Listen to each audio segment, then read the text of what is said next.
Excellent. All right. We are back. GND 14. And super excited for this one. I feel like I haven't seen you in ages. Yes. Hey, it's nice to see you finally.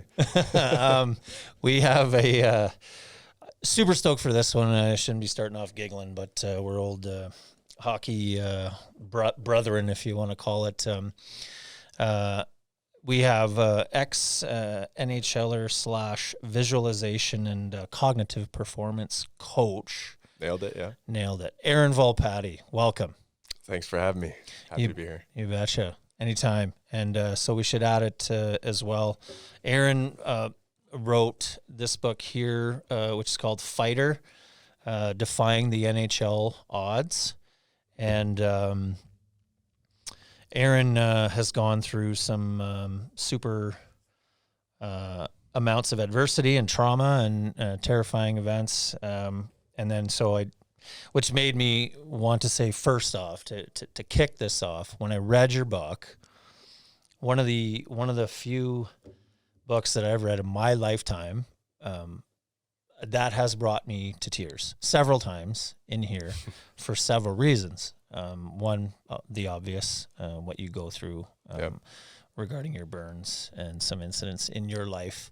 But two is also, I just discovered there's a lot of parallels in our lives and how we live or lived when we were younger, and some incidents that I've gone through personally later in my life that you had to go through. So we're here for you to tell your story, of course.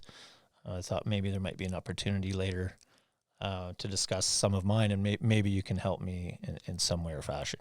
Yeah, it sounds like there's some synchronicity there and some overlap. So yeah, happy to chat about both for sure. Yeah. Okay. Awesome. Well, we'll just start in the beginning. I like to get everybody in here and we kind of bio where everybody cut their chops and started. And you started in one of my favorite places where I used to cat ski all the time, and just Revelstoke. Awesome. What was it like growing up in Revelstoke? Yeah, man, it was kind of like out of a movie, really, if you think back on it. My family was super, super tight. I just remember having a lot of fun, a lot of love. We grew up in a little trailer park, kind of redneck style.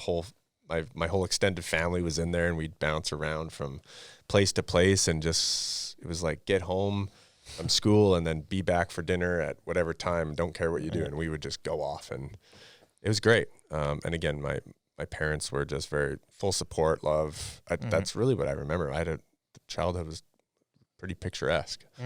Beautiful town, yeah. A lot of outdoor activities, obviously. So the ski hill wasn't there when I grew up. No. It was like this little dinky T-bar hill that's like below. Basically, people pay or the hill is where people used to go pay cat skiing, the big bucks, right? That's what I did, yeah. And that's what the hill is now. They just developed it. Yeah. In 2008. Well, they called it Mount Mackenzie, I feel like. Didn't they call it Mount Mackenzie at one time or something? It doesn't matter. That was probably what it used to be. Now it's RMR, I guess. Right? Yeah. Okay. But it's on Mount Mackenzie, obviously. Yeah. And growing up in Revy, typical Canadian childhood, and playing in the giant 100-foot of snow, and and then I should have said hockey, obviously, of course, in the little town, and we played tons of road hockey, and then obviously ice hockey in the winters and stuff like that. But yeah. Okay. And obviously hockey, and then getting in on the ice.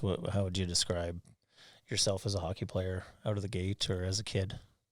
Yeah, I was a pretty confident kid. I wouldn't say I was shy, but I was kind of cautious, and I would think things through. As a hockey player, I was an above average hockey player for sure, in little old Revelstoke. But I wasn't that good. Yeah. I got cut from select teams eventually, when I went to the Kootenays or the Okanagan. I think that's kind of a good, I guess, segue into my mindset when I started getting a little older. I didn't really think that the pro hockey dream, which, a lot of us at that age, we have as kids in Canada, sure, everyone thinks about, the NHL, that'd be, many hockey players at least. Yeah. Yep. All the time. But as I got a little bit older, 13, 14, 15, I eventually was like, that's probably not a reality. I'm not getting an opportunity to go play major junior. You know, I play low-level minor hockey here in Revelstoke, getting cut, you know, and so I didn't want to be naive maybe. And that was really like the first true mistake I made in my life, probably, is kind of putting, you know, the walls up with the limiting beliefs and what's truly possible. Right. And shooting for something more realistic. I think, you know, a lot of us are guilty of that. And I certainly was at that when I made, you know, that choice. So with that said, I just thought, man, if I can sneak my way into junior A and go get a scholarship like the NCAA, that would be cool. And go play hockey for another 4 years, get an education. And so that was it for me. That was my NHL. I'm like, man, if I can get that, I'm set. Great goal to have. Yeah, right? yeah, for sure. Yeah. And so, and you played your junior in, that would have been the Vernon, the Vipers. Yep. Right. And so, I guess you walk in there first year. Did you make a choice? Like, I'm just gonna scrap everybody, or it was like in your blood already, or? Yeah, a little bit of both. So I grew up boxing. Yeah. My dad was a Golden Gloves boxer. Ran the boxing club in Revelstoke. Yeah. And I kind of like took a step back with the boxing later on. But I remember coming out of junior B with the Revelstoke, the local team. Yeah. And then I signed a card with Vernon. That wasn't guaranteed, you know, they had a pretty stacked team. Yeah. But, you know, I had to go to camp, and my dad, I could always hit, right? That was my thing. Yeah. Good hitter. I fought the odd time in junior B, but my dad said, you know, if you're going to be playing this way, which you're going to need to, if you want to stay there, you're going to be fighting, I think, quite a bit.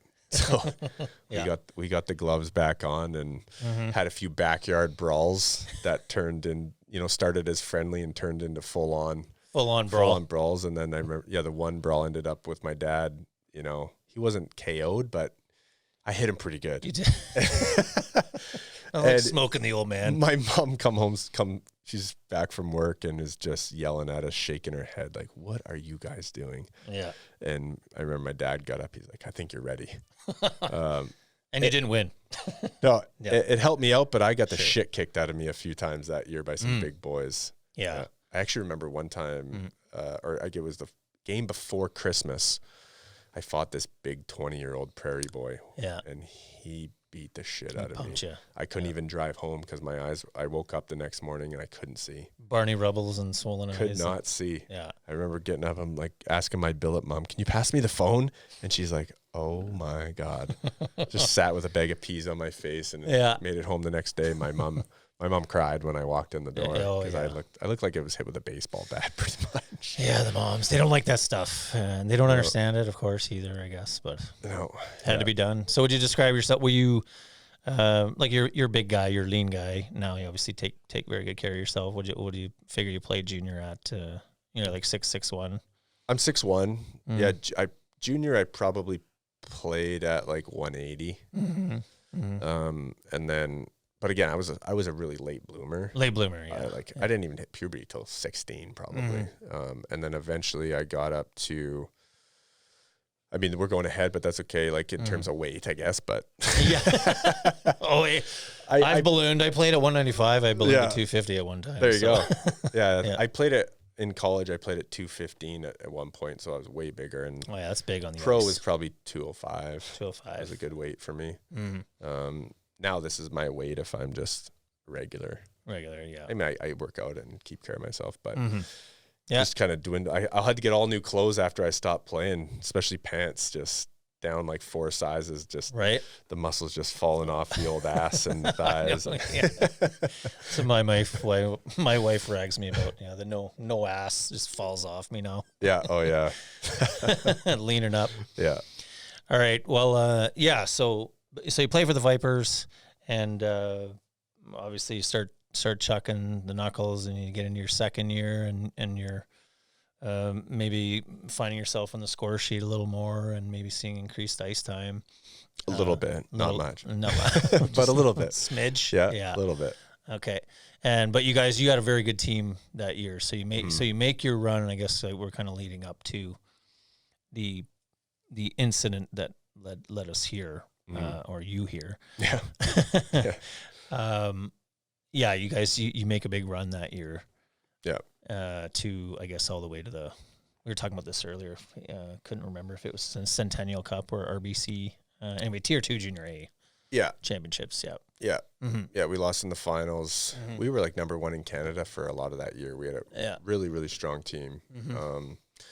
And then, unfortunately lost out to Surrey. Still one of my things. I'm like, if I could go back, not that we would have done anything differently, but that one eats at me still. It does, eh? Yeah, because we should have won. But yeah, like, back then, and you'll appreciate this, we would go on our week-long bender with the guys, and we'd go have a party. It's a must-do. We were chatting with, I don't know what the kids are doing now, but I think it's maybe a little bit different. I would think so. We talk about it all the time too with my buddies. I don't think they drink like we used to. We grew up drinking and partying. That was sort of part of the whole package deal. Being idiots. Yeah. And so I guess I should preface this whole thing with I was like a lot of, maybe yourself, it sounds like, and a lot of us at that age, right, where I just did stupid shit for adrenaline and attention and feeding that young ego. And for me, a little bit living up to that fighter stereotype and just what I thought that should look like. And you think you're invincible and untouchable. Well, you truly do, especially at that age. You just think you can't. I never thought about like, you don't think about the repercussions or getting hurt. I never did. Totally. Yeah. So with that said, the guys asked me after we lost out, are you going to do your fire show again? So with all I just said, with all that, I was a bit of a pyro as well. In that. Got to have party tricks. Got to have party tricks, yeah. And so I had done this the year prior, and everything went off, I guess you could say, smoothly. No one got hurt. And so they asked me, are you going to do this? And I thought, yeah, of course. And I think, okay, well, how can I make this bigger and better than last year? Yeah. And in my head, I'm thinking more gas.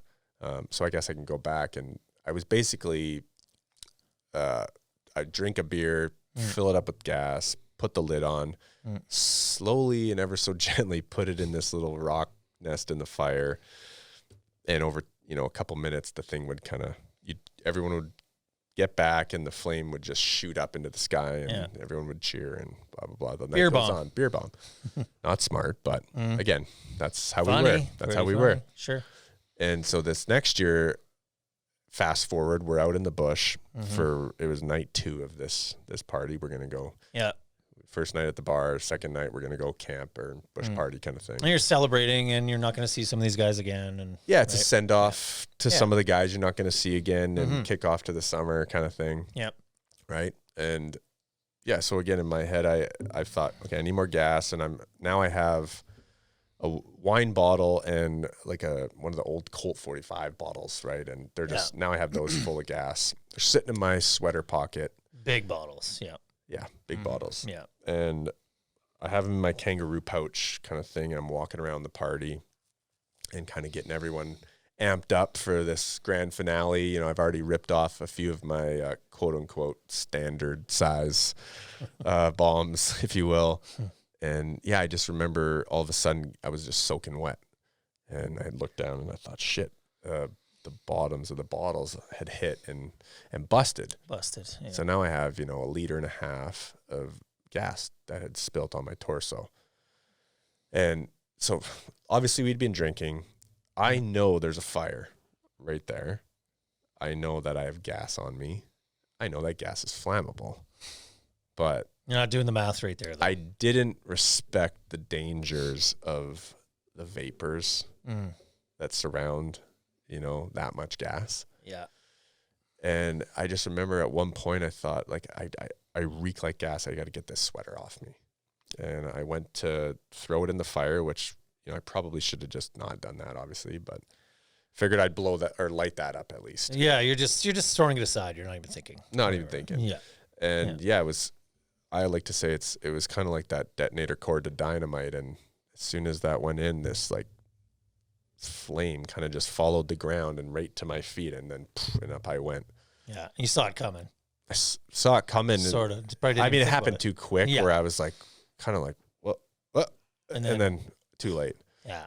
And and unfortunately, yet that fight or flight response kicked in, and I just bolted. I just ran off into the woods, which in hindsight was the worst thing I could have done, but sure. But what are you just panicking? And you're panicking. You're not on thinking. Fire.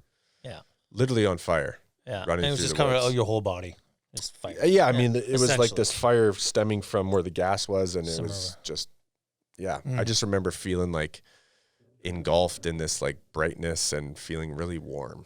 That's what I remember. Unfortunately, like there's no water, snow, like that would have been nice. It was just, could you imagine? You just jump in some water, done. Would have been a different story. Yeah, it was like barren, dry. There was like no grass. It was all gravel and dirt and rocks and I remember just all the things you're told: stop, drop, and roll. And you're thinking about it all, and nothing's working. You can't put out a gas fire like that. It just kind of hops around, and so just full of panic. And I remember eventually thinking, when this fire just wouldn't go out, that is this going to be it for me? I mean, you can't just survive if you're just on fire for this long. Yeah, it just keeps burning. Right. Yeah. Just keeps going. And that's the moment where I finally got hit from behind from the guys that had been chasing me and yelling at me to stop because they knew. Yeah, you're panicking. Yeah. And so finally they tackled me and eventually started beating me with their jackets and smothering that fire. And I guess the chaos had ended in terms of that. But I just remember getting situated on this cooler in front of this ring of people. And so there's probably around 40 people there. Yeah.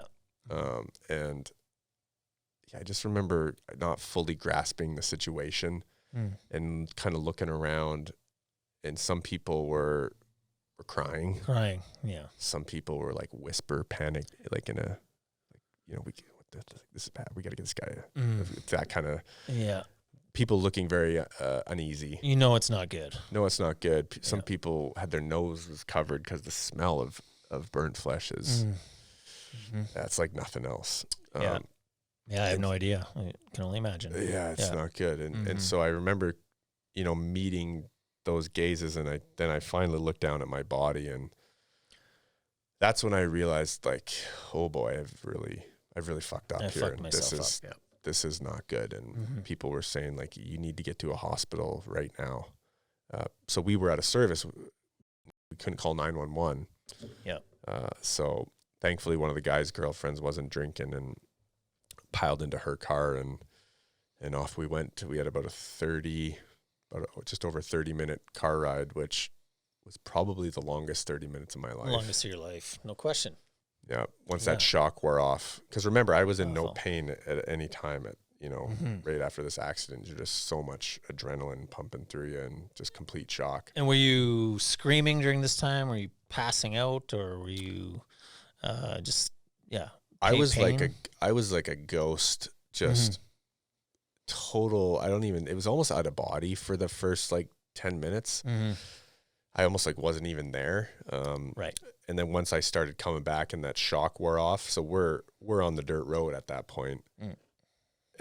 And I feel bad for the people in that car, and especially the driver, the guy's girlfriend, because it got to a point where I was just screaming at her to, like, deathly screams, like I'm thinking, am I gonna die? Well, like, reality is setting in, and like that level of pain is like something I hope I never have to experience again. Let's say that.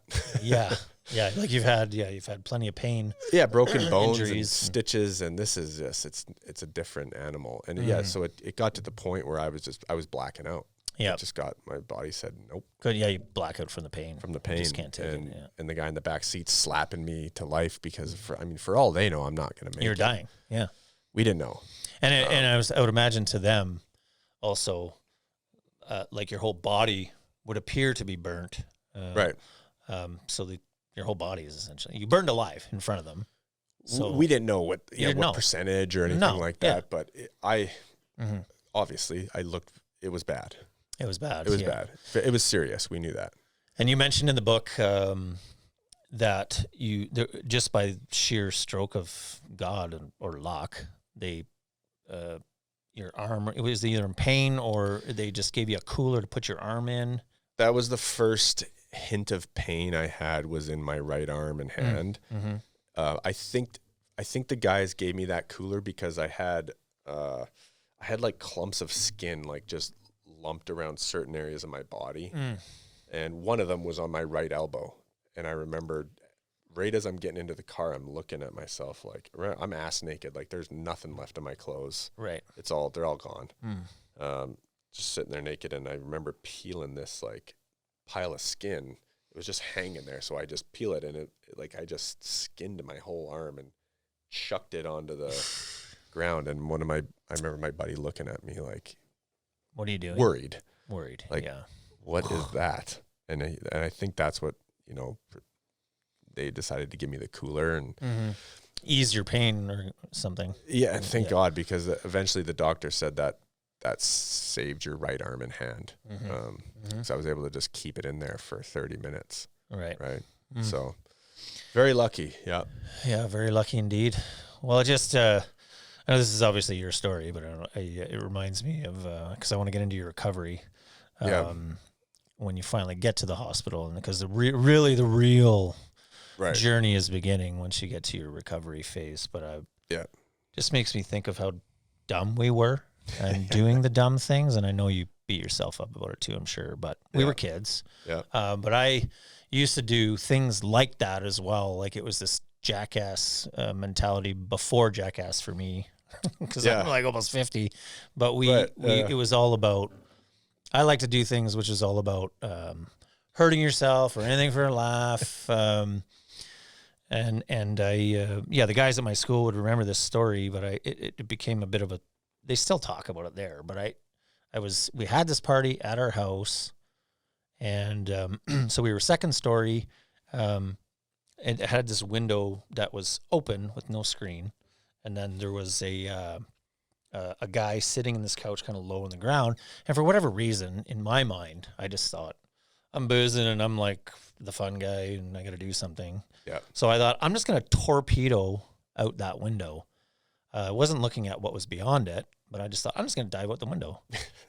Like, you didn't care what was beyond, right? Deal with that when it comes. Deal with it when it comes. Looking back, I would never in a million do that now. Yeah. But yeah, so I torpedo out this window, and there's just a giant tree there, and I kind of spin down some of these branches, but it literally, I don't even hit the tree hard.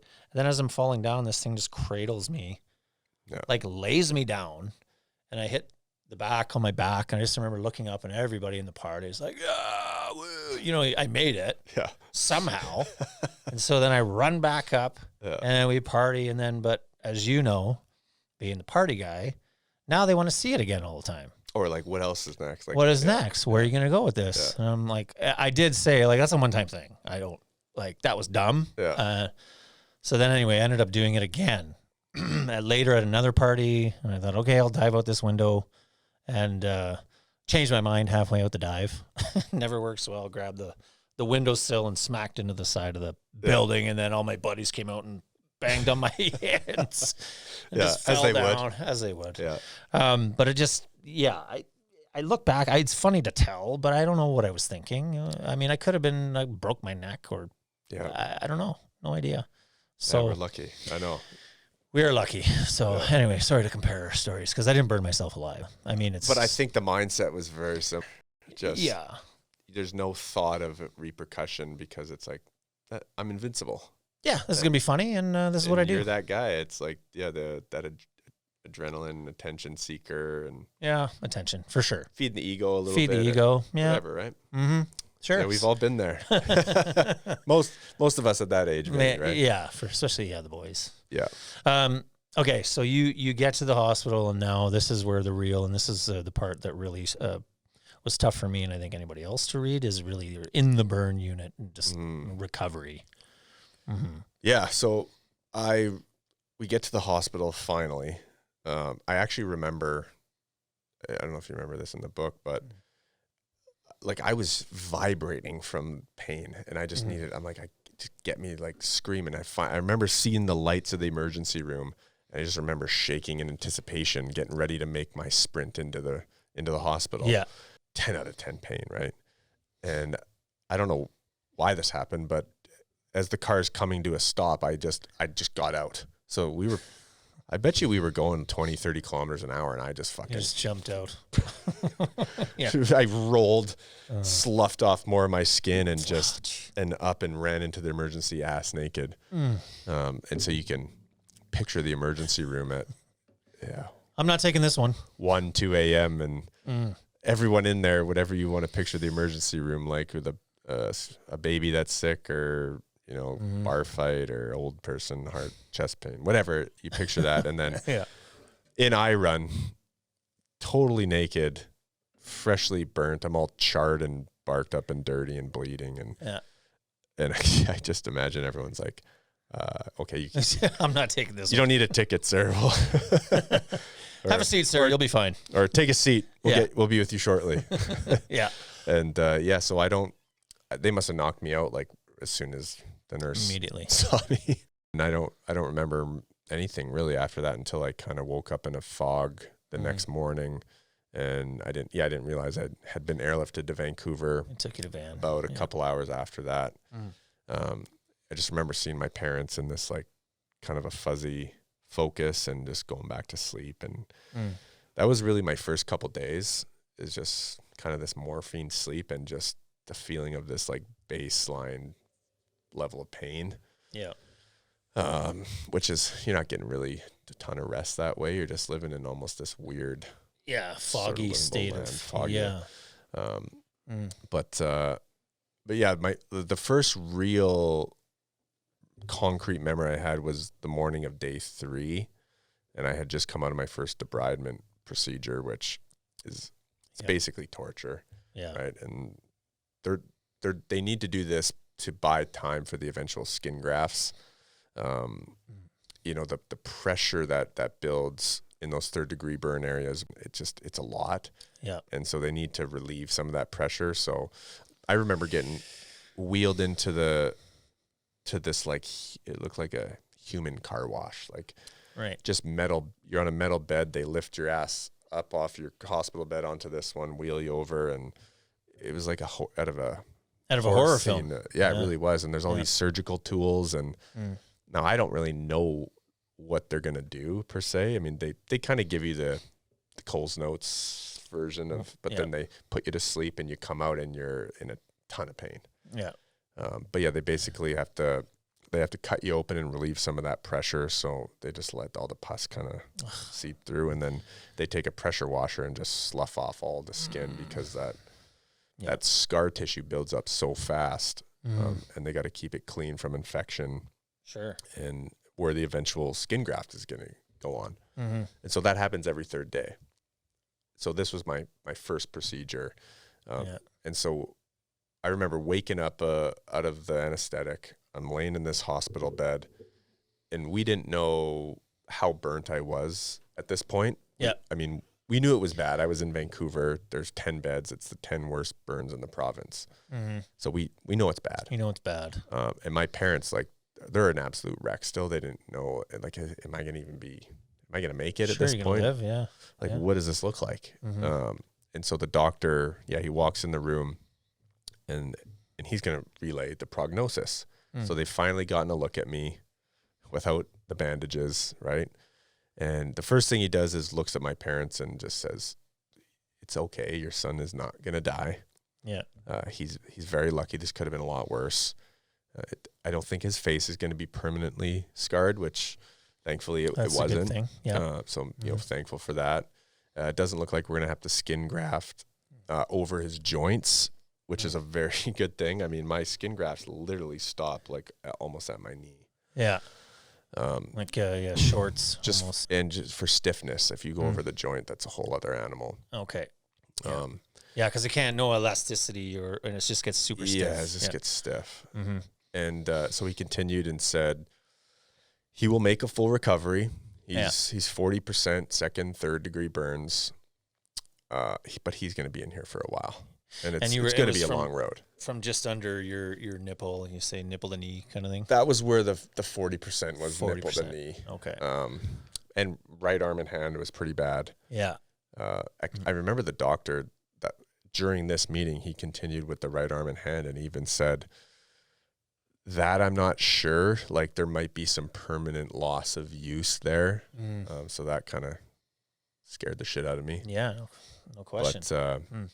But I remember him thinking or saying, sorry, I said I had that in a cooler, in that ice cooler. And he's like, that might have just saved your limb. Crazy. Holy shit. Like what a stroke of luck. Yeah, right. Like, and so anyways, that was kind of the dialogue. And he said, we'll take it a day at a time. It's going to be a long road here for you. Yeah. So you need pain medic. You need any type to keep that at bay. You let us know because that's important to heal. And that was kind of it. And I think my parents, took some solace in that fact that he's going to be okay. It's going to be a rough road, but that's all right. We can handle it. And all I'm thinking in that moment as he's, relaying all this off is I have training camp in 3.5 months with my junior hockey team. Yeah. And I'm going into my last year of junior hockey eligibility. And I can't remember if we had chatted about like with Revelstoke and just giving up maybe on that NHL dream and the NCAA dream. NCAA right? Becoming that was the NHL. NHL. Yeah, right. Sure. And so this was my last crack at the can. Like I said, last year junior hockey eligibility, I had yet to even talk to one of these guys. And they weren't exactly recruiting fighters for college, but you were also very you're well educated. You're a sharp guy. You're very smart, and so you wanted to go to school and have it paid for. Right, and that was part of the family. Just work hard at everything you do. So school was part of that. Yeah. Right, and I got pretty decent grades, and so I figured it was a more realistic goal to be able to make it to the NCAA. Yeah, for sure. So I remember sitting in that burn unit in that bed after this procedure and asking the doctor, what does this look like? I need to be on the ice in 3.5 months. And I'll never forget the look on this guy's face until the day I die. And like my head was literally still on fire, and he just kind of froze. And that's when I knew. I thought, oh shit, it's over. You're not going anywhere, pal. No, he eventually, he laid that gavel down and he said, yeah, listen, these recoveries take years, not months. Yeah. You're going to be in here for time. The junior hockey thing is, we'll look at getting you a pair of skates in a non-competitive environment, like years down the road. And sure, you can do that, but it's not happening anytime soon. And soul crushing moment for sure, right? Totally. Stop you dead in your tracks. Yeah. And I thought, okay. And I, accepted that. Yeah. I accepted that as fact. Right. And we'll get into how it sort of changed after that. But, and so that was really my first couple weeks, was just trying to deal with these different levels of emotion. And I mean, again, number one, you're in a ton of pain. So just trying to manage that day to day, especially after the debridement days. But on one hand, I was down and depressed about what my future and my life was supposed to look like now, not as a hockey player, and the fact that I wouldn't be able to go chase this dream anymore. But on the other hand, can I even work, let alone like how, you don't know how you're going to heal. Yeah. I remember having this thought of, thinking about, my parts down there, because, hey, at that age, we got plans for those, right? And I'm like, oh my God. So, the hockey career is over. I'm like, can I have kids? Right. And I'm like, is it even there? I hadn't even thought about it. So I asked, he's like, sure. That'll be okay. There's, it's a little trauma, but nothing bad. Okay. So actually, this is somewhat of a funny story, but that's, I think, why my right arm and hand was so bad. Right. Because I think I naturally just gave her this one. You covered it. I think I did. Well, hey, that's where got to protect the boys. Yeah. And so anyways, just a side note, but that was a little bit of a journey, to say the least. Yeah. But and anyways, going back, and I asked this guy, and it was over. Right? That's it. So that's it. And so just dealing with these emotions and everything, like I said, and obviously, so something changed along the way. Yeah. And that moment came, 2 weeks into my stay, and I got a call from my junior coach. And again, to kind of paint the picture for you, like I'm still totally bedridden, can't move, and my parents put the phone and they stick it between my ear and my shoulder and have this talk with him. And, he said, "How you holding up?" And I said, "Been better." He had come to visit me actually that first day I got there. And he didn't know. Didn't know. Yeah. And he'd been calling my parents and getting updates. And so he'd been keeping tabs. And I finally had talked to him. And he said, "Listen, I just got a call. I was talking with the guy from Brown University, one of the assistant coaches, and they're after a certain type of player." And his exact words were, "We need a guy to put the fear of God in the defenseman of the Ivy League." And, that was kind of what I did. I had developed that reputation as kind of the Jordan Tutu of the BC Hockey League. Like that. Yeah, you get hit like a truck, right? Yeah, it was just, and that was my thing. And he's like, "I got the perfect guy for you. There's just, slight problem. He's currently a mummy in a. He's currently up in the burn unit, and the future doesn't look very promising." And so he said, "They want to talk to you. Give him a call. I know you got the time." Yeah. And so we take a chance, call this coach, and it was left really open ended. The conversation, he just said, "We're sorry to hear what happened. We wish you the best in recovery, and take care of yourself." And kind of as a formality, maybe we'll get to see you play. Hopefully make it. One day down the road. You're on the radar. Yeah. Kind of thing. And, I remember they hung up the phone, and I remember getting really emotional with my mom and dad in that moment because, again, I had worked my whole life to just talk to one of these guys, one of these scouts, and I'd finally done it, and look where I was. Look what I had done to myself. Yeah. And so I sat with that, and I naturally started asking some questions. And so, okay, they're telling me I can't play hockey. Well, why? And what are the reasons? There was obviously a really good long list of reasons, and that they were telling me, infection was probably the biggest. Yeah. The burn injuries are really susceptible to those infections. I mean, and you got to wear hockey gear and never been washed. Stinky. Again, probably another difference. I think all the kids wash. I know my ex-wife, my son brings his gear home and it's freshly washed. I'm like, I don't think things have changed. I don't think I ever washed my gear. No, not the gear. No. So not a good place to put some open burn wounds in, for sure. Yeah. And then the skin grafts were going to be too limiting, too painful. They take years to heal. I had to wear a full body suit. Yeah, I was going to say, I could no longer. You have to wear the bodysuit like 24? 24 hours a day. 24. And it was just like. Yep. Nipples to knees. Nipples to cover all your. So not my arms. I had the bodysuit and then I had arm sleeves. Okay. Yeah. So I was a real treat. Handsome fella. Oh. Walking mannequin. Yeah. Yeah. Sorry. Yeah, we're laughing, but. You can laugh about it now. Sure. Yeah. It's past. Yeah. Yeah. But. Okay. Yeah. Where were we on that one? Well. So and just. The reasons. And then I couldn't sweat. That was another thing from these third-degree burn areas now, right? When third-degree burns, you burn through everything. Sweat glands, nerve glands. So you don't sweat anymore? Not from those areas. You can't? No. Yeah. No. Crazy. And so there's complications there, potentially with heart rate and being able to cool down. And thankfully that never ended up being too serious for me. But again, at this time, we didn't know, was it 40% grafts? Was it 20? Kind of landed somewhere probably in the middle of that. Somewhere in the middle, yeah. Okay.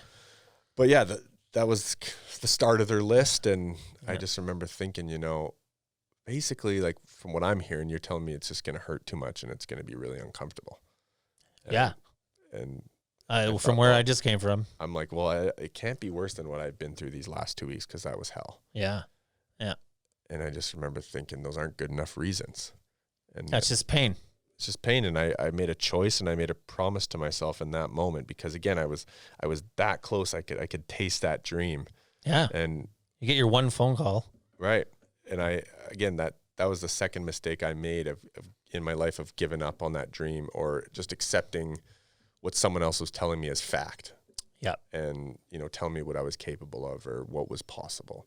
And I just thought the pain of not trying and not honoring that dream would be worse than any physical pain I would endure.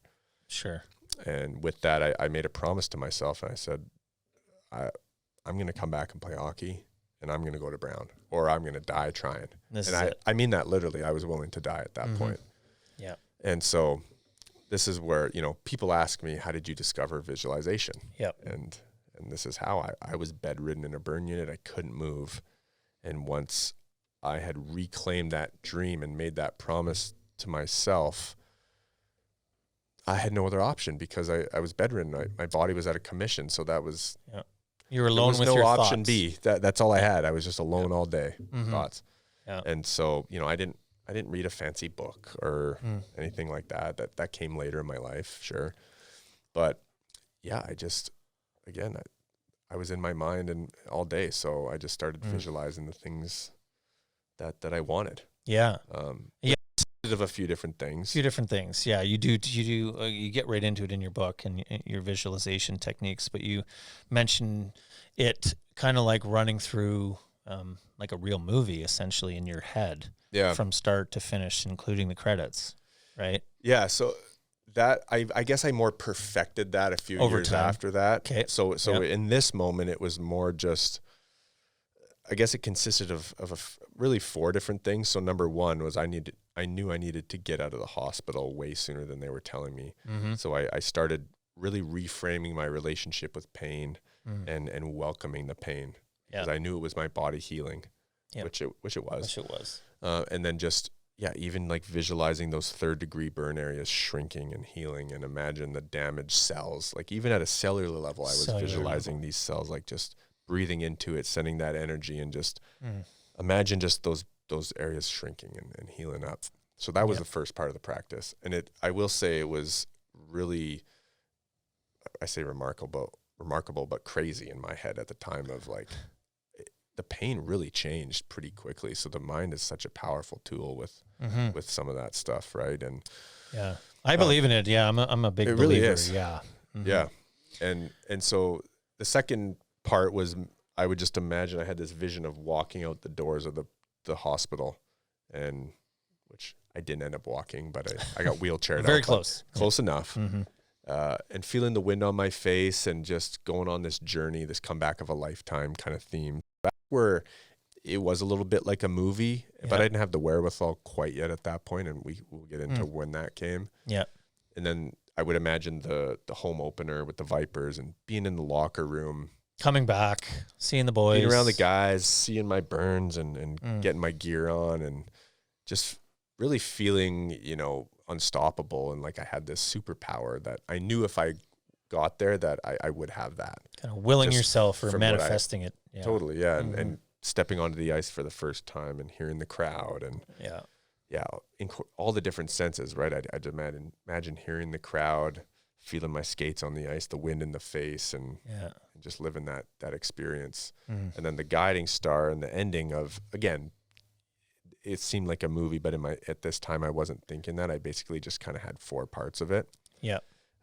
Was that commitment letter to Brown. So I would just imagine having it, one side of the table and the pen sitting here, and I would imagine just picking up the pen, and you could feel that pen. Feel the pen and feel and see that signature flow onto that paper, and just knowing that I had done it. And it really unlocked a superpower in me. It really did. And you didn't realize it at the time either. You were just coping. Totally. Right? Yeah. What I effectively was able to do was remove myself from my current shitty physical reality. Yeah. And I was able to take myself into this other reality where there's no limitations there. And that's a beautiful thing with the visualization in our minds, right? Yeah. And that's a very, very beautiful thing. And it just gave me such a sense of belief and trust in myself and in this journey that I was going to go on, and that no amount of physical pain, which I knew was coming, but I didn't fully grasp how much of it was in store. Yeah. Again, a little bit naive in that sense, but maybe the beauty of being young too. Yep.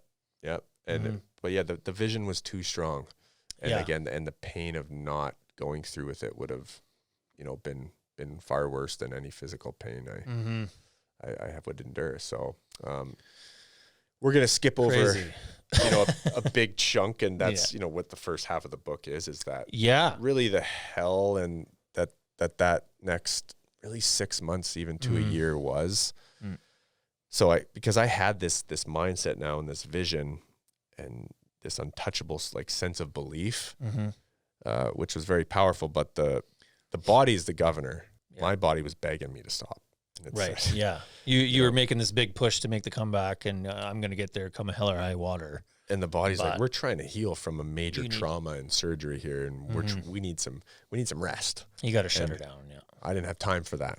Yeah. So this sit down came during your final season after you've already made your comeback, right? And you're playing. Yeah. You make your comeback with the boys, and you're back playing. You're being okay, but you're essentially living on painkillers, and I was holding on by a thread. Holding on by a thread. Yeah. Yeah. So again, going back to I had all these complications. So my body was just like, "What are you doing, man? We need one to, thing we after need to another." chill. Yeah. Yeah. I had kidney stones. I couldn't walk. I had all these pelvis issues from the trauma in the muscles in my legs, and one thing after another. And I had an emergency appendectomy 10 days before that home opener. Before the home opener, yeah. And that one almost broke me just with that pain and all these complications. And there was always that thought, and I think that's important to note too, is like the negative thoughts might not ever fully go away. That's just, we're wired like that. Yeah. Yeah. Right. And so certainly like that was always creeping in of, it's okay. You've been through enough, it's okay if you just want to stop and get better. And it's okay. Just take a breather here. Take a breather. But again, but having that vision it was always living back there, and it just wasn't an option. And so I ended up playing in that home opener. I shouldn't have been. Like the doctors were right. I had no business playing hockey, and it really did take 2 years to fully heal from this and all these complications I had. Yeah. But I think back and I'm like, man, what if I would have given up? My life would. It would be. Not that it would be bad. I just don't know. It would certainly wouldn't look the way it does now. And I know, and I can tell you sitting here that I would have never made the NHL without this burn experience. Right. Yeah. I mentioned it. I feel like I mentioned it to you offline here, but I feel like I say that about some people. Like the adversity builds our character, and sometimes we need that adversity. It's not, you don't want someone to have that, but it shoots you to another level going through these extreme. It's a disguised gift. Disguised gift, yeah. Perfect. Which you don't know in the moment. No, and I certainly didn't. Yeah. But so like I said, I got out of that hospital in 6 weeks, played in the season opener, committed to Brown. Yeah. A couple months after that. Was it easy? No. I mean, and once I committed, it was time to like say, okay, now you've done it, you've achieved the dream, and so I time to heal up. Hung him up and went through the rehab and just rested and then went to Brown. And then got to live like a college kid and party it up again, and maybe not as minus the beer bombs, not as crazy. But that was the thing when I went to Brown. When you go through an event like that or a trauma, your perspective on life changes, and mine certainly did. Yeah. And I just thought, man, life's short, and I had achieved my dream. Yeah, you got there. I just went and had fun. I just had a blast. Yeah, well, that's the best years of our lives, they say, college. I know it was for me. Yeah, it was great. Totally. And, I was taking pre-med and figured I'd go be a doctor. And tough. Never once did I think about pro hockey. Right. At Brown. No. My first 3 years. Because obviously, again, something must have changed. And, that moment came after my junior year. So I'm 24 years old. Yeah. Never thought about pro hockey. No, you're there for the school. Yeah. And the good times. And the good times. Yeah, sure. And I remember he came up to me, pulled me aside, and he asked me that question, you ever thought about playing pro hockey? And I laughed in his face and said, Sterling, I've literally never thought about it. Right. Like it's never crossed my mind. You were shocked. Yeah, just floored. Yeah, and he just said, I've never seen anyone hit the way you can hit. You can skate. I know you can fight from your junior days. And I really think if you worked on your game and worked at the skill, that you could have a solid 5-10 year career in the AHL, maybe even get a shot in the show one day. You just never know. Yeah. And I didn't really know what else to say other than thank you, and went home. And that's when the other light bulb went off. And I thought, maybe I've been leaving a little bit on the table these last 3 years, because I had totally abandoned this visualization practice that had given me so much and really unearthed that superpower in me. But again, I was young and naive and didn't think like, what's next? If I could do that, what else could I do? It wasn't a bad thing. You were into your books too. You were focused on your studies and getting through. And Sure. Yeah. Yeah. And some other stuff, and just having fun, right? Having fun. Yeah. But as soon as I thought about that, I thought, man, if I can do that and come back from that burn unit to come back and even play hockey when I was told it wasn't possible, like, why can't I go play in the NHL? Yeah, why not? This seems easier than what I had done previously. Sure. I mean, nothing could be that hard from what in my head. I'm like, that's probably going to be the hardest thing I ever do. Yeah. And again, in the book, it maybe wasn't, but in the moment, that's what you're thinking. And so I made a choice and a promise to myself. Again, that light bulb went up, and I said, fuck it, I'm going to play in the NHL. Yeah. And I asked myself that question. I'm like, you want to do this? And I was like, yeah, I'm on board. Yeah. And so let's fucking go. Had to go back to, what did I know got me out of the burn unit? And again, it was the power of the mind and that visualization practice. So, and what I had said before, this is really the moment where truly I got the idea of this technique now that I teach. Yeah. So I had a taste of it in the burn unit. And this is when I thought, like, I go back to this practice, and it's like kind of like a movie of my life. And so that's what I thought. And I thought, that's great. And I'm going to write that movie and go back to, I opened it with, as a kid in Revelstoke, and just all good memories, and you're setting the scene for the movie. Right. And so it's like, meditation / visualization. Yeah. It's just like a guided imagery kind of thing. And just, being a kid, being on an outdoor rink, eating popsicles and oranges at hockey tournaments. Like, that's the kind of stuff, really briefly, I'd open it up with. Then really, so I'll ask you that, like, what makes a good movie? Right. Well, a good plot. Yeah. Or like a comeback story. Comeback story. Yeah, you're right. Overcoming every adversity, time. Underdog. Right? And so for me, I'm like, this is going to be a really fucking good movie. Yeah. Right? Like the best. Yeah. Yeah. And so I would go right from the childhood to the burn injury. And not that I would relive the injury itself, but I would relive the comeback and the superpower that really gave me, because I truly knew if I could do that, I could do anything. Yeah. And then I would, play that senior year at Brown. I probably played 10 seasons in my head before the season even began. Yeah.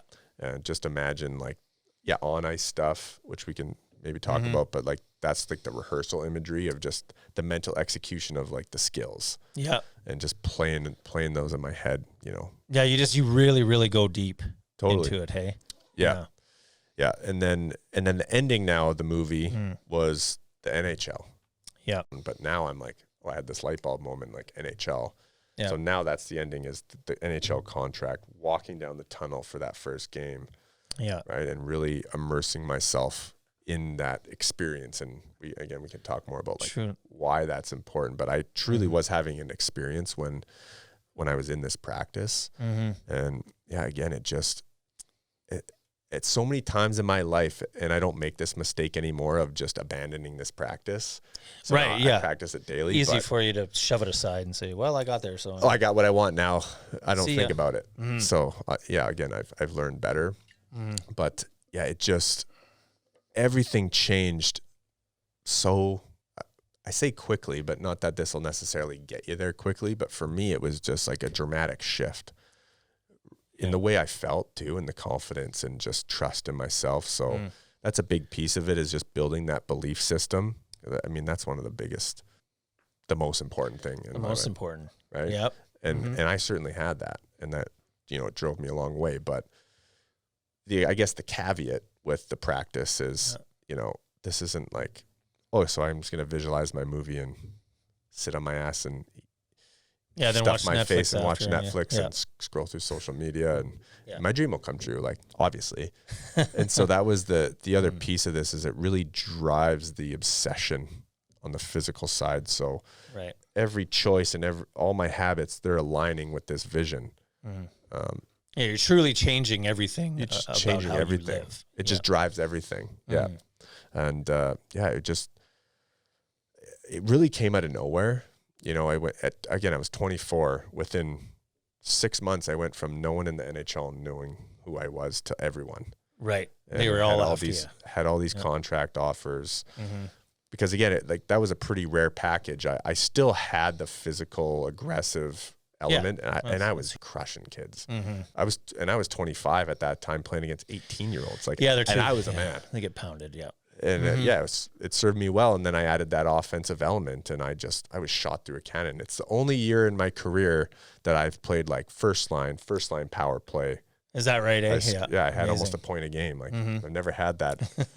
Obviously, pro is a bit of a different animal, right? Sure. Yeah. But I remember signing that contract with Vancouver of all these teams that had come to the table. Yeah. And I remember calling my parents, and they didn't believe me. And you kept it a little bit of a secret there. Yeah, I didn't tell anyone, and there wasn't anything to share until it had actually happened. You wanted right? it to be real. Yeah, totally. So that was a pretty funny sort of ending when I called him, and my dad's like, "Fuck off! What do you really want to say?" Couldn't believe it that you're going to the NHL. No, little kid from Revelstoke burned alive, right? Yeah, well, and that's what I like. I was never supposed to play in the NHL aside from this burn injury. Yeah, it really wasn't. No business playing in the NHL. Yeah, this experience. You essentially, because of the incident, you essentially willed yourself there. Yeah, through the power of the mind. Totally. You know, I'm a big believer in that. Belief system is. Yeah. Yeah. Well, and that's not even. And first of all, incredible journey. Good on you for even getting a sniff of the show, because the odds are insane. Right. I sort of got close. I played a little bit with the national team. I was cut, of course, but that was my peak. But not the only adversity you've even had to go through, let alone your own pain. Then somewhere in that time frame, I feel like before you signed your contract, you went through with your ex or the birth of your son, Finn. Yeah, that was shortly after I retired. After you retired? Yeah. Okay, I'm sorry, I'm getting lost in the timeline. Okay. But all bad incidents. But, it's hard to keep track. This is where when I was talking about the parallels, because you've had so many things, and I have as well. So it just tell me about that. So I had a 5.5-year career. Unfortunately, it was cut short with the neck injury. Yeah. So I had a C-spine fusion, and I tried to come back and play. I had another year on my deal. Yeah. But it was really hard to turn off that mindset that I had, like, from the burns, where I could play through anything. Yeah, I can do this. So, but with the burns, I couldn't make my burns worse. It was more just like, can you deal with this level of pain, really? Yeah. Of a life risk of infection. Right? Those were the two biggest things. With my neck injury, there was a very real risk of a more severe injury with that surgery. Right, yeah. So that was hard. And so I was 30. I had just gotten married, thinking about having some kids, and I can barely get out of bed. I can barely get my neck off the pillow. It's so sore and stiff after this surgery. And I'm like, I got to go fight like Ryan Reeves tonight. And I'm like, I can't even shoulder check coming to the rink. Yeah. And so I started getting a little bit worried about the future. And I met with the doctors, and they were like, you can't play like this. It could get better, but like you need some time. You're not ready. So it was hard, but they made that choice where harsh reality, and it was a good run. But going into life after hockey, then really shit just hit the fan. Yeah, hit the fan more. Like, right after. It's fucked up. You stop. And I said I would take a year off because it is a tough way to go out, where you don't get to go out on your terms, which is hard. Yeah, that would be. I was hoping to just be retiring now. Sure. I figured I'd play in the NHL for 5 to 10 years, and then I'd go bugger off to Europe and play some more over meet there. a girl over there or whatever, Yeah. and go live in Europe. That's just what I thought. So that was hard. Of just the identity crisis was the big thing with that, and just I'm like, who am I? What am I gonna do? Who am I? Yeah, well, a lot of players struggle with that, regardless, right? So they do, big time. Yeah. And shortly in that window, so my wife and I were expecting our firstborn, and she almost died in these complications with preeclampsia and this other stuff, where it was a really, really ugly scene, and she almost died in front of you. Yeah. And so we were dealing with that, right? And again, let's extend my time off. I'm like, I can't even think about other stuff right now. No, this is too real. Trying to deal with this. Then my dad, 2 months later, got diagnosed with ALS. He got ALS. And we were like brothers. Yeah. And so that was like a whole other thing of grief, and just, he could be dead in 6 months or 2 years, or we didn't really know. Yeah. And so just one thing after another. And then eventually I was working a job I didn't love in wealth management, the corporate world job. But I had all this other shit going on. It was just, I just remember at one point sitting in my office and with all this other stuff going on, thinking, like, how the fuck did I get here? Like, the walls are just crumbling down, falling around. Yeah. I'm like, 2 years ago, I was living out my dream, fighting in the best hockey league in the world. Yeah. And now here I am. Like, I'm hitting rock bottom. Yeah. When is this going to end? Or sorry, I forgot to even mention that. So after all this, I split. We separated, my wife and I. So I'm going through a divorce now too. Yeah. And it's just, my dad's sick. And then, again, it's a shit show. Yeah. And I'm living in this condo building. And I have my son who's now 2, and I'm hungover from the last day because I'm just drinking the pain away at this point, abusing alcohol, and not in a good place. And I remember he comes over, and I'm hungover. I'm like, he's like, "Can we go play, Daddy?" And it's like, "Oh, buddy, I'll throw on a show for you." And then I went into my room to go have a sleep, and because you're hung. I just remember thinking, like my dad was the best fucking dad in the world. Yeah. And I remember I always said, if I could be half the dad he is. And I just remember getting out of bed and thinking, you said you would never be this guy. And that was it for me. And that was, I guess, another light bulb moment. And you're not doing this. I got to get out of this hole I'm in. And it was a fucking well. It was a well, yeah. Well, so, and your father has, obviously, condolences. He has since. Thank you. ALS got to him, which is a terrible disease, tough to watch. He fought it for eight years. 8 years, so, I mean, fighting to the bitter end, right? He really did, yeah. And so he was a big part of that decision, right? And he still lives in me that way. But in that moment, I thought, man, I need to get some help, and I need to, like, talk to someone, because we weren't taught to do that. No, not at all. As men, especially in hockey, it's like, suck it up and go. Show weakness. Suppress. Totally. Yeah. And so, man, I'm so thankful that I did, because it was in these sessions with this counselor, once I kind of let my guard down, and just going there was the first step. I was like, okay, I'm still uncomfortable, but I'm here. But I came to a really important realization with her in these sessions, and that is that there's different pillars to mental health and well-being, right? So there's a physical component, and I was really good at physical adversity, right? Yeah. And I think going back to, I can't remember if this was offline, but the emotional trauma with the burns, and did that live? And I said I had that dream, but that was off, offline. But so I guess where I'm going with that is, for me, there wasn't, and I've unpacked that, and I don't have a lot of, like, emotional trauma. Like, it was more just physical for me at that time in my overcoming life. Physical. Can you overcome this physical pain? And so, and then I was a fighter in the NHL, and if you put a wall in front of me and there's something that I want on the other side of that wall, like, I'm going to break through that fucking thing all day. Yeah. No matter how much pain it's going to take, physical pain. Sure. so I was really good at that. Yeah.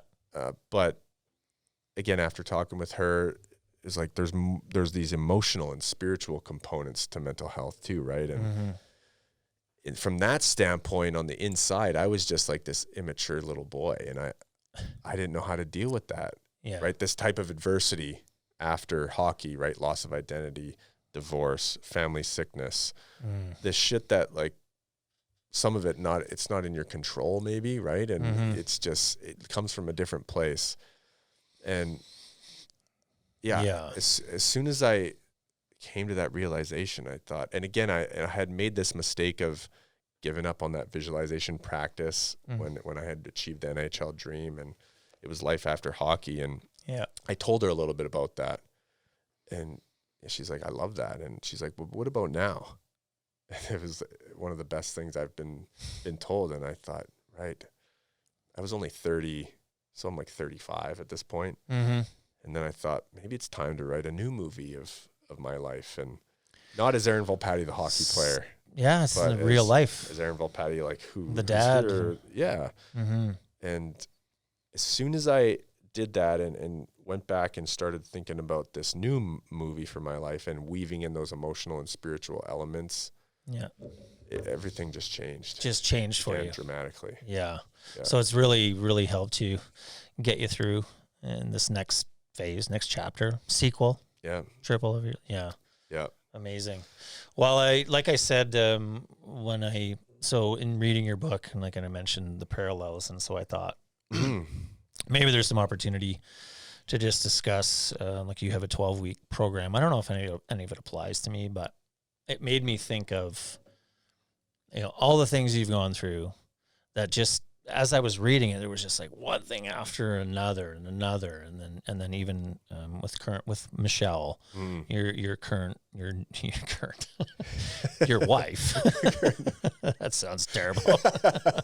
With your wife, Michelle, who I know coincidentally, we met her at a wedding in Maui. I wish I could be a fly on the wall for that one. Yeah, Maui through a mutual friend, Kayleen. Who knows my wife, and anyway, that's where we met her.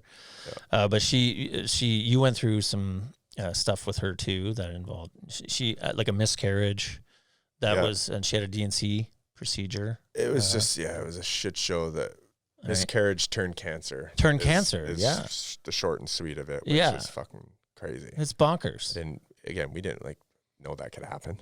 No. But I don't even know where to go with that. But it turned out that they said it wasn't cancer.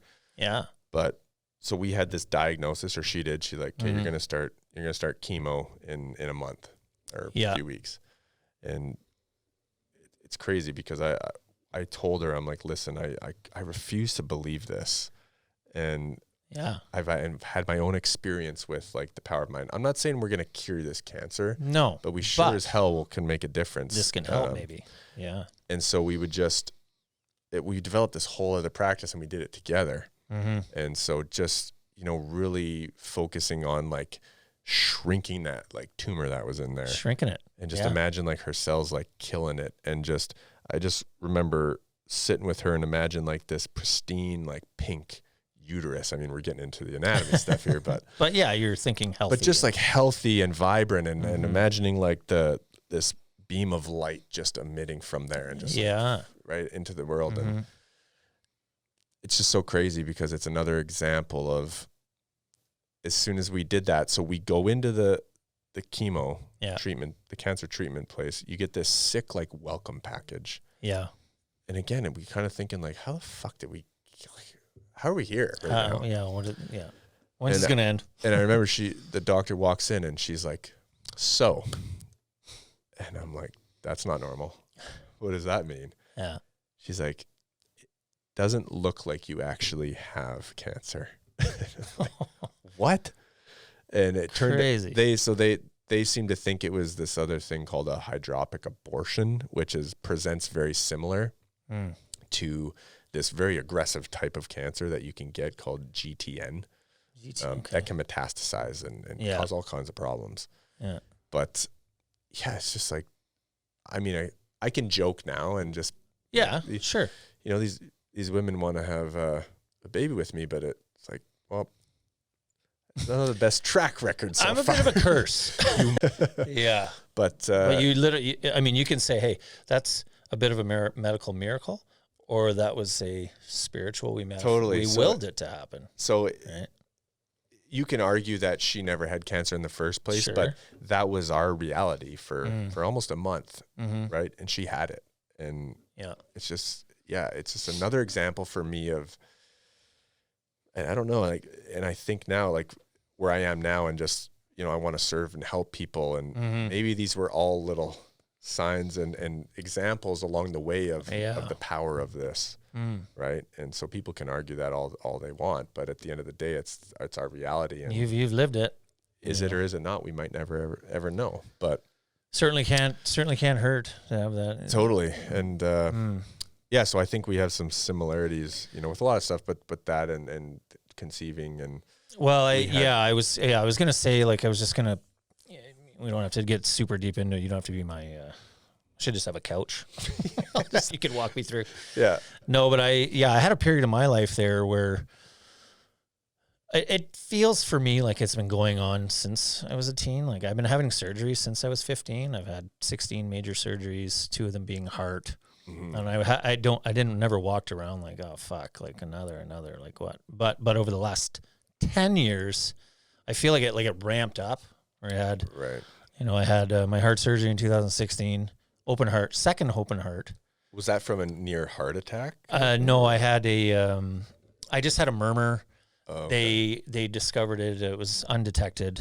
I won't go super deep into the heart because I'm actually talking to my heart surgeon in here in a couple of weeks. Okay. He's coming in. We're going to get into it, but they caught it by a fluke. Make sure to listen to that one. Yeah. Yeah. And so he saved my life, especially after the second heart surgery, which was 2020. But so I had the first one in 15. Then in 16, I got laid off from a long-time job at a big job. Shit happens. Yep. Fine. And then 18, my father, he goes down, remarries a woman, super mysterious. We don't know what happened with that death. We actually took her to court, went through discovery. She was taking all his money, it turned out. Anyway, walked in the hospital, never left, right? Crazy. And so he never left. I had to watch him go down with my sister and my mom. And then meanwhile, we're trying to get pregnant.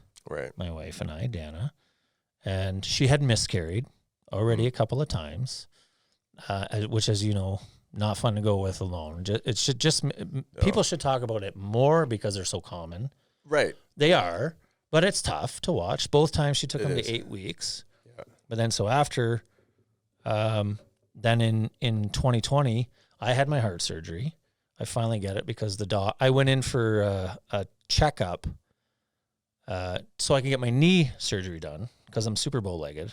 I've been putting it off forever. So I go to get this heart checkup, and they're like, your heart's fucked. You need to go back in.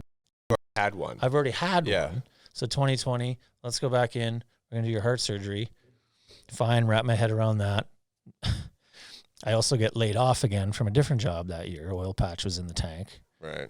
So you've got all these things coming at me. But then anyway, and then the winter, that same winter after my heart surgery, we get pregnant right away. Third time, with triplets, natural. Now it's during COVID. She decides, so I can't go with her. We get past the 8-week mark. This is the third time in a row. Get past the 8-week mark, and we're like, we're good. Yeah. And we're going to have triplets. Girls, super pumped. We've accepted it. Christmas Eve, she goes in for the ultrasound. No. And I'm not there with her because it's COVID, which is a whole other podcast. So we pissed had off. one of those the miscarried diagnosis in COVID where I couldn't come either. Yeah. Bullshit. Bullshit. So I couldn't be there for her. Yeah. Anyway, so she finds out on Christmas Eve day, has a procedure New Year's Eve day, right? Mm-hmm. So you got all this shit. Then I end up with a blood clot after in my leg, which I have right now. Really? DVT. Actually, second time I've had a DVT. Okay, yeah. But so there's been certain times in there where I'm thinking, like, am I cursed or blessed? Because we do have a beautiful family and a young girl. And is it good or bad? I don't know. There's sometimes it's hard to keep going. So I guess my question is, at what point, how would visualization, or maybe like someone like yourself and your program, how do you think that would help me? This is more emotional. I've got a lot of physical too. Yeah. A lot of heart and a lot of surgeries and just crazy dumb injuries. Yeah. And this knee was actually super, super bad recovery. Totally. But then there's tons of emotional trauma in there, right? I think just, again, like for me, it's just that guiding star and that vision.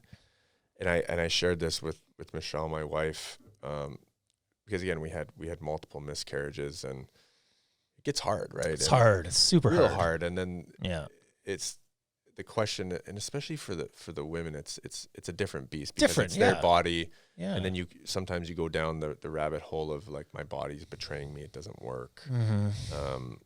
And just, we had this shared practice again of just, I could see it so clearly. Mm. I'm like, I can just see it with us, with this kid. Yeah. And then, bring her into that and see it. And it just, again, am I saying this is a prescription, No, yeah. But for me, it's just I've had all these experiences with it. And so now we have a healthy baby boy. He's 8 months, and awesome. She didn't get her daughter, Congrats. But if she wants to try again, make it. It's what you're getting yourself into here. But I guess to go back to what you said, it's and you've gone through it. Every piece of adversity, physical, emotional, spiritual, like when you're really in the shit, you're in it. You're in it. And to look back, and so now I look back and I'm like, wow, literally every piece happened for a reason, and it was actually a gift. And you might be thinking, well, like, how's a miscarriage? How is that a gift? Mm-hmm. And it really allowed us, her and I can look back now and be like, maybe that wasn't the right time in our life, and and of course, would you rather have not had that? Of course, but you didn't. You can't, And so, it really forced us to come really close together, and like that shit can break a lot of couples, right? And and it certainly tests you. It tests you. I don't know if you've had that, but it pushes you, and you can either go like this, or you can come together, and we came together, and we got that much stronger. Yeah. And I think laid a stronger foundation for our family, because we're both big family people. Like, she has a close family. Yeah, us too. I had a close family, and I think back and I'm like, maybe that's why those happened, and it just made sure we had the foundation. Again, it's easy to look back and reflect now. Because again, it's not going to seem like it in the moment, but no. But for me, again, like I go right back to the burn unit, because I've had all these different experiences with the visualization and the power of the mind, and it's yet to steer me in a bad direction. Yeah, it really clearly works. And how you? Let's talk about that then, real quick, because we've been yapping for forever. This is what we do. You you've got a 12-week program. And so what are you seeing? Athletes? Are you seeing what's your target? Yeah. And what is the goal of your company? Yeah, a bit of everyone. I'm primarily athletes. Yeah. I would say probably 80%. Sure. Yeah, that makes sense with your journey and what got to get you there to that next level. Yeah, and really anyone from 12, 13 years old to professional athletes, or even non-athletes that I've worked with retired people. Yeah. Because again, it's all about the cinematic mind mapping, thinking about your life as a movie. You get to be the director. Right. And I say, think of visualization. There's always something being projected onto your brain's big screen TV. Yeah. Right? And typically it's not good shit. Right. Because that's not how we're wired. That's right. Yeah. And so think of visualization, and this technique is like, I want to give you the remote to change the channel on what you're projecting back there through this movie. And again, since your brain doesn't actually recognize the difference between physically experiencing something and mentally rehearsing it, if you can have something on there that evokes this experience and this emotion, your brain's going to think that that moment's happened. Right. Yeah. So that's why having that vision and that guiding star is so important. So crucial. And so crucial. And I know, again, for me, like life after hockey, when I had to go through all the shit in terms of family and I just had this vision. I just refused to believe that would be us with no kids, say, with Michelle, right? Yeah. Yeah. And we didn't just, and should probably make a note, you run this practice, but it's not just because you were in the burn unit. We skipped over what you studied in school. Right. I mean, it's because we get going. So yeah, what did you end up taking in school? Yeah, I took pre-med. So I was pre-med. I took human biology, Bachelor of Science. Yeah. So it was really cool because started learning about the brain and the plasticity. Yeah. Which was a bit of a light bulb moment for me because I had this experience in the burn unit and then proceeded to learn more about the brain. I'm like, whoa. So I was kind of like going through that a little bit and evoking that change and rewiring some of the circuitry for success, right? And and then I've continued to go down different rabbit holes in terms of the mind and visualization and the brain. And I love it. I love it. Big believer. And so, yeah, I've really kind of this practice and what I teach now in my business is it's both. It's my experiences and it's the education and the research I've done. Physical experience and your practical learning. Right. Yeah. Yeah. And so, yeah, going back to your question, I really work with everyone. And each has its rewards. I mean, the young kids is really cool. I've gotten progressively younger as the years have gone on because I haven't really fully realized the world that these kids grow up in, and it's not the world we grew up in. Different times, right? Yeah, they can't make mistakes, and so it's really, again, it's a place for everyone to go and just be whoever you want to be. And there's a lot of power in that, and regardless of if you're an athlete or not, or what your dream is. Get after it. We all have dreams. This can help you. Yeah. Well, I love it. It's fantastic. Crazy read. You're a fantastic guy. Wish you nothing but success. And appreciate it. It's been an absolute pleasure actually meeting you. Yeah, you too. Aside from talking, and maybe we'll get out and slug some beers and that'd be great. Tell some further stories. Yeah, I'm sure we could chat for a long time. Yeah. Okay. Well, best of luck on the book again, Fighter-Defying the NHL Odds, and best of luck with your business. And you take care. Thanks, Kevin. Thanks for having me, man. Okay, pal.